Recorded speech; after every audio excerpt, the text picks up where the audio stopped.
Welcome to Whispers of Resilience, our MS Stories podcast, where Justine Martin, the Queen of Resilience, sits down with each incredible author featured in this highly anticipated anthology.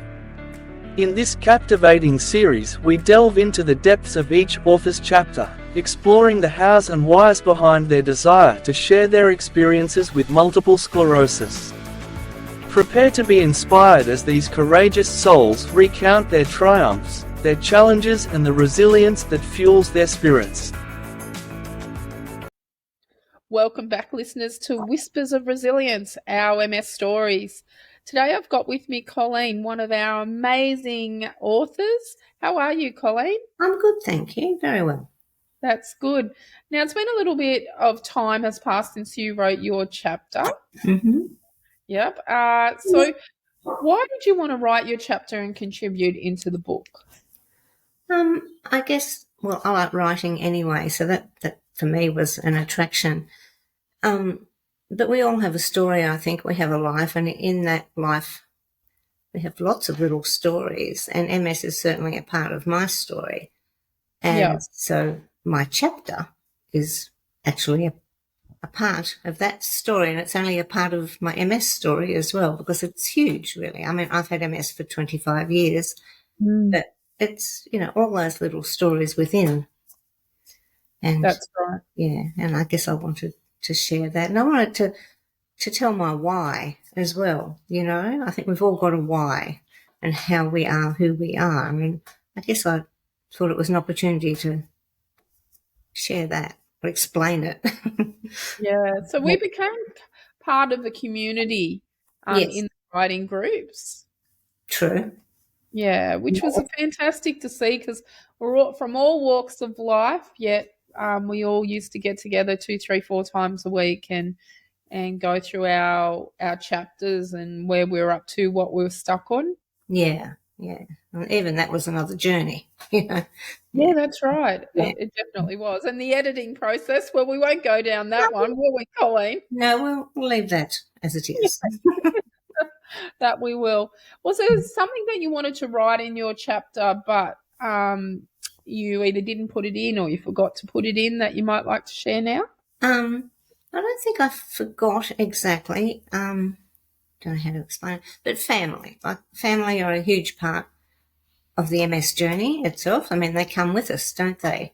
They our do. Families, our loved ones. So that, I think, my family is certainly in my story, the chapter that I've written, but they're really important to that story. And it's hard to put in words and to speak it as well. But they're so important, and they do come along with us, and they go through it all with us.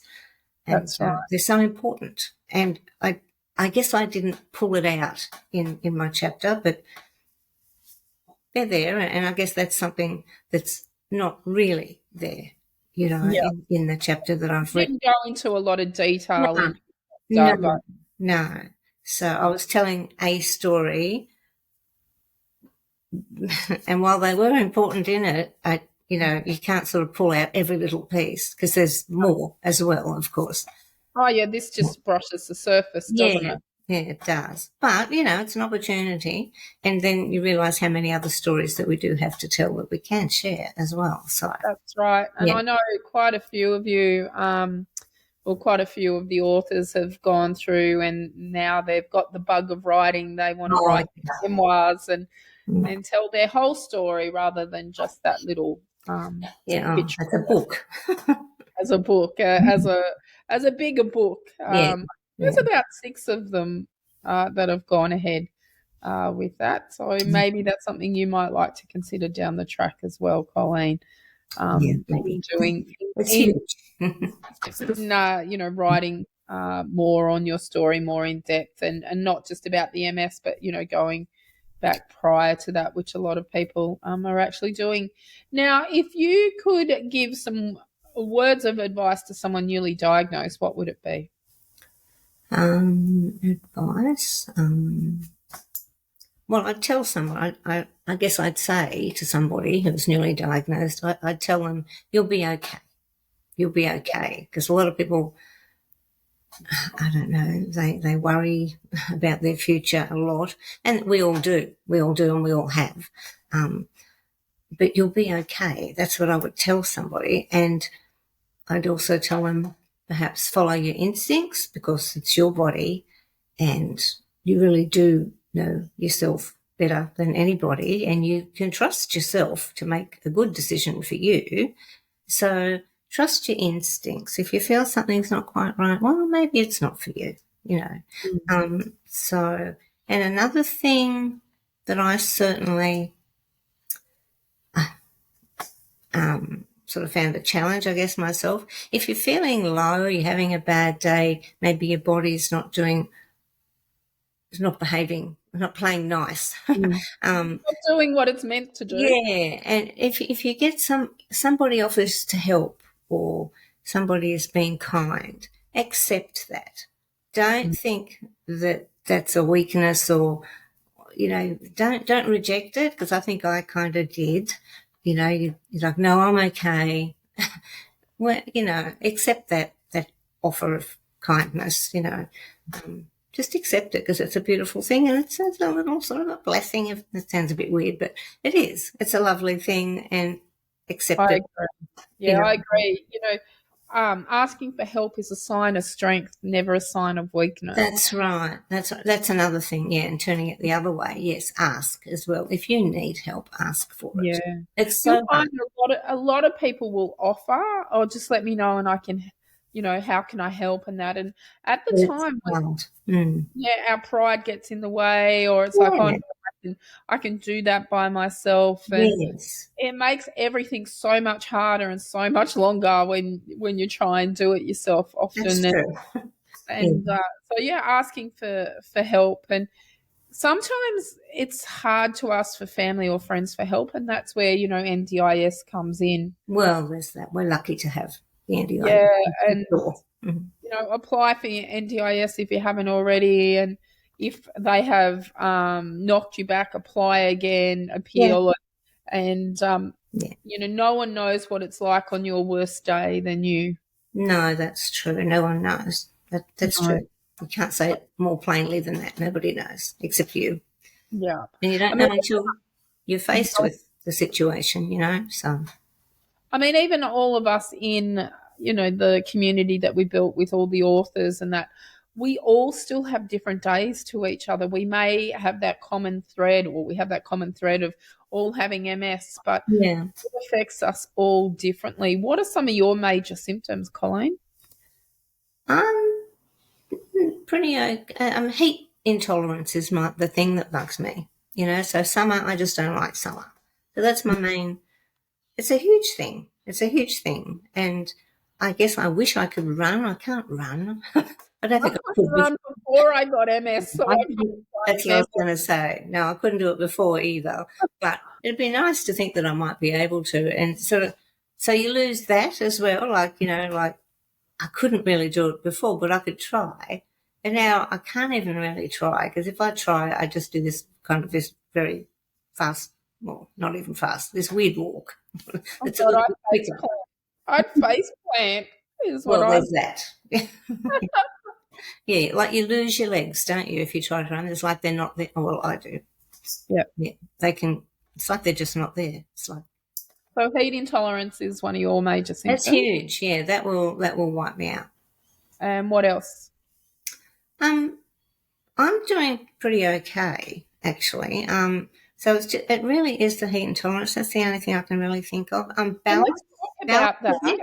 When you say you're heat intolerant, what actually happens to your body? It's just like all the energy gets sucked out. It's like, you know, if I'm outside in the sun, I'm not going to do that, actually. To me, that's just like, no, I'm not going to do that. But if I was in a position where I can't get up on my own, you know, like it's like I'll need somebody to help me up. And I don't know why that is because on another day I'd probably be okay, you know. So, but you put me in the sun and it's like I just melt or something.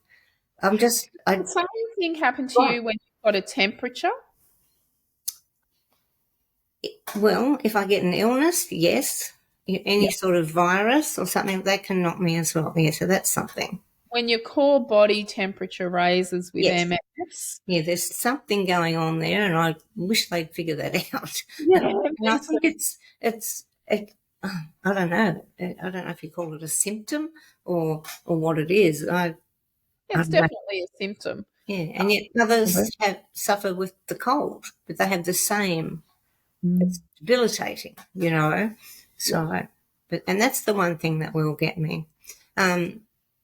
Symptoms. I'm not exactly yet balanced. I guess you'd call that symptom, because I don't like stairs and things like that. Yeah, that much. I'm fortunate that I can manage them, but you know. But you don't like them. No, I'll avoid them. I'll walk a bit further. I'll tell you a funny story about when I went to get a disability pension back in 2012, Mm-hmm. and had to go into Centrelink and be assessed for the disability pension, and it was up 2 flights of stairs. And I looked at the bottom. I was at the bottom of the stairs, and I looked up, and I said to the guy, "You've got to be kidding me, don't you?" And he's like, "So this was the assessor," and he goes, "What?" And I went, "I can't walk up those 2 flights of stairs." Oh, two. And he's like, "Oh, can't you?" And I'm like, "Oh my God." Yeah. Anyway, they ended up having a lift, and I hopped in the lift. But he wasn't allowed in the lift with me. He had to go up the stairs by himself and meet me up the top. So here I was going for a disability pension, yet they were going to make me walk up the 2 flights of stairs. I had a similar experience going for the disability pension. Yeah, I had to go and see their doctor or something. I don't really know, but that was part of the process. It was years ago. I had to go and see their doctor, but their doctor was like an hour away. I don't drive, and so I had to get there on public transport. And oh my Lord. Yeah, it was dreadful. Just dreadful. It must have been. Yeah, and then when you get there, it's just like, oh, yeah, okay, you're who you say you are. That's all I have to know. You are that person. And there I am with my walking stick and struggling, you know. Yeah. But I already told you that. Anyway, that's a whole other thing. That's a whole nother story, isn't it, Colleen? Yeah, all those battles that we have. Yeah. Yeah, that's right. Yeah. That's right. Yeah. Was there, so I covered the question, was there something that you wanted to put in the book but forgot? Yeah. So I don't think I forgot, really. It's just I was telling a story, and there's more to that story. So there's another side of that I haven't mentioned at all. But there's another book in you. It's kind of being written, so yeah. Well, no. What advice would you give to someone who was a carer of someone with MS? Oh, gee, that's a hard one, isn't it? Again, I guess it's about understanding. It's really hard, though. Nobody can understand, like we've already sort of talked about. But patience, I guess. They have to be patient. And I don't know how you learn to be patient, but yeah, that's a hard question. I don't know. I guess I haven't been a carer, so I don't really know. But there are challenges there, obviously. That's really difficult. And I think that if you want to, well, I mean, I guess thinking about my husband, I guess he's become my carer, or he certainly was for a while there. You know, and that's tough. And yeah, it's strength, I guess, strength of character. So it can be really tough. And it's, what's the word, heartbreaking, I think, to be a carer sometimes. Yeah, so I don't know what advice I could give, because I haven't sort of done it really, apart from being a mum. you know, you've got to be a carer then. I think the thing for carers is them asking for help and, them looking after their own mental health as well through this, because I've been a carer as well as someone now who has MS, and as a carer it was extremely frustrating watching my mum go through it all and knowing that I couldn't help. And when it affected her legs, then I could see what was happening. But prior to that, I didn't know what was happening inside her No, body. no. And that was frustrating for her. It was frustrating for me. But I think, we've spoken about a sign of strength, asking for help for those of us that have MS, but also asking for help if you're a carer and you're struggling. Exactly. Yeah. So they need to know to reach out to others as well. Yeah, that's true. right. That's really true. And there are carers groups that I have seen that I know they exist. I think there's a couple on Facebook, and there's also Carers Victoria. I think there's Carers Australia that you can ring up and tap into that resource, and they will also help supply some counselling for you as well in there. And I think that's extremely important. Don't let it fester and become then this overwhelming issue that if you've got a little bit of help and support in the early days and coping mechanisms. That's right. They need it as well. And, and for us or any other person with a disability, they are so important. They are. Yeah. They're just beautiful people, really. They are. Yeah. So. I'm sure there's some people out there that struggle to get support who are listening to this. And just know that there are online support groups now on Facebook. I run one called Supporting Each Other with MS in Australia. And, you're not alone in your journey. There are people that do generally care and that can help, and you can offload to as well, because I think keeping it all inside and internalizing it all the time, that's no good for your health either. No, that's not the way to go. And can I just say, when you're asking for, online is good. It's good to have all those other people, because people that understand. When you talk about something, those people are going, I get it. So that's a really good thing. But just to be careful when people give you advice, because they're not professionals, and that worries me sometimes when I see it. You should always run it through your medical team first before you try anything. Yeah, verify it. I think just verify it. That's right. And don't use Dr. Google to verify it. That was, someone said, it was Don in his chapter, that stay away from Dr. Google when you're diagnosed, when you're first diagnosed. Oh, yeah. No, that's not good. It's not. Now, you haven't read any of the other chapters. No one's read any of it. By the time this podcast launches, you will have had a book in your hot little hands and will be able to read it. We've kept each one separate, so you all wrote in your own unique style, and they've all been beautifully written. So well done, Colleen. Oh, thank you. Now, is there something else you'd like to share with the greater audience, or you think we've covered everything? Oh, gosh, I didn't think about something else. Again, just be true to yourself, I think, and even when you're neurologist, sometimes not that. They are good people and they've chosen their careers, and that's a noble choice to take up something like neurology, and but sometimes they're not always right. Well, they're human. Not always right for you, shall I say? There's human error in that happens, and you've got to find a medical team that you trust and that you know that they've got your back. And the beauty about here living in Australia is that if we don't like the medical team that we've got, then we have the right to change. Yeah, we can change. That's right. You can ask for a referral to another specialist, or find a different GP, or find a different physiotherapist. Yeah, you would have a good team of support.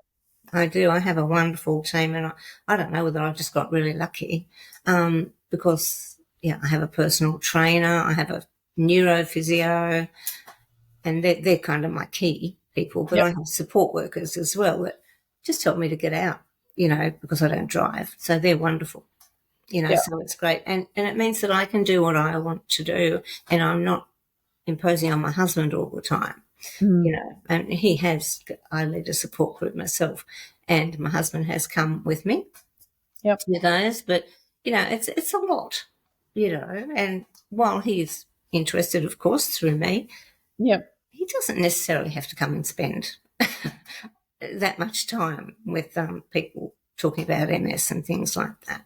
It's hard. I can see that that's difficult. So a lot of that now I do with a support worker to do that sort of stuff as well. And that gives him some time out and a breakaway as well, which is important for his needs too, so they can go and do what they want to do while you go and do what you feel that you need to do. But yes, finding that right support team. I mean, I would love to move to a warmer client because I'm one of the MSs, obviously, that it's cold. Yeah, the cold kills me.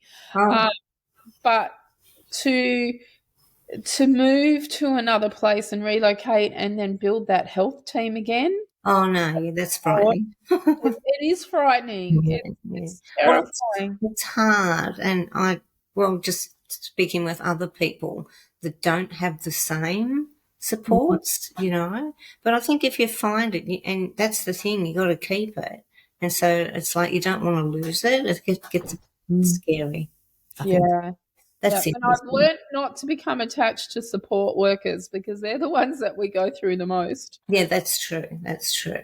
And they're not your friend. They're there to help you, but they're I'm very lucky with my support workers. I have sort of become friends, Oh, you do. But also, they do. And I have one wonderful one who, even though she's not doing support work anymore, she still will come around. She'll say, "Do you want to go for a coffee?" And we'll go for a coffee, And that's not because she's supporting me. She's just saying, "Miss you," which is lovely, So how do you fill up your days, Colleen? Me? Yeah. At the moment, I'm just kind of quiet. I do a lot of. I've done a lot of, awareness raising for MS. I've done a fundraiser last year and a World MS Day picnic thing for the community. Things like that I'm sort of into. Yep. Well, that's my thing, isn't it? And that's what I was sort of saying before. I wanted to tell my why, and the story tells my why and what led me to that point. Because I think before you see things differently. I guess MS does that anyway, but where MS led me was to see everything totally differently. It's like my gauge for what matters and what doesn't is different totally to what it ever was, and I think ever even would have been if I hadn't been through what I went through. And my husband as well hadn't been through what he went through with me through that. Yeah. Well, your chapter is very powerful, Colleen. It's beautifully written. If you're out there listening to Colleen today and you would like a copy of the book, it can be purchased on resiliencemindset.com.au or on Amazon, Barnes & Noble, all the major platforms, as well as Kindle. So one last word, Colleen? Just thank you, everybody, and stay strong. Keep hope. And there will be a cure. It's coming. It is coming, without a doubt. And 25% of the profit of the sale of the books is going back to MS research. Yes. Again, you can purchase the book through resiliencemindset.com.au. Thank you, Colleen, for your time today. And I'll see you sometime in the future. We will. We'll catch up. Okay. All right. Bye. Until next time, everyone, stay healthy. Bye all. Okay, we've just got to wait for it to upload. Are you ready to be inspired? Get ready for the book that will touch your heart and ignite your spirit. Whispers of Resilience, Personal Stories of Living with MS is now available for purchase. Have you ever wanted to peek into the lives of individuals who have triumphed over adversity? Look no further. This highly anticipated anthology brings together a group of exceptionally talented authors, all living with multiple sclerosis, who share their personal journeys with unyielding honesty and vulnerability. At www.resiliencemindset.com.au, you can now secure your copy of this remarkable book that captures the essence of resilience, hope, and the power of the human spirit. Dive into the stories that will captivate your imagination and open your heart to the triumphs and challenges faced by these courageous individuals. With each turn of the page, you'll witness the unbreakable spirit of these authors, as they navigate the unpredictable terrain of NS. Their words will inspire you, uplift you, and remind you of the incredible strength that lies within. Visit www.resiliencemindset.com.au now and embark on a transformative journey through the pages of Whispers of Resilience. Get your copy today.